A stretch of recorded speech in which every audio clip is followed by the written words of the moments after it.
បងប្អូនយើងគ្រាន់តែ scan QR code ហ្នឹងទៅវានឹង load ទៅដល់ទីតាំងដែលយើងបានកំណត់នៅលើ Google តែម្ដង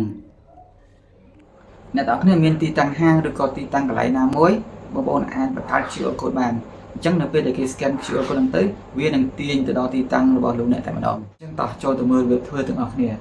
ចូលទៅ Google Map អញ្ចឹងយើង zoom ចូលទៅដើម្បីរកកន្លែងដែលយើងចង់កំណត់ហ្នឹង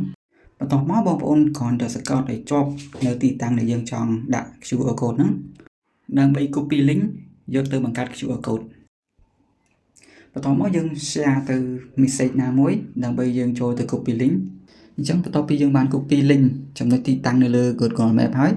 យើងចូលទៅកាន់ website មួយដោយយើង search នៅលើ Google វាយពាក្យថា QR code generator យើងឃើញ website មួយមានឈ្មោះថា Me QR ហ្នឹងអញ្ចឹងមកដល់កន្លែងនេះយើងឃើញប្រអប់មួយដើម្បីឲ្យយើងយក link ដែលយើងបាន copy ពី Google Map មកហ្នឹងយកមក paste នៅក្នុងប្រអប់ហ្នឹងមក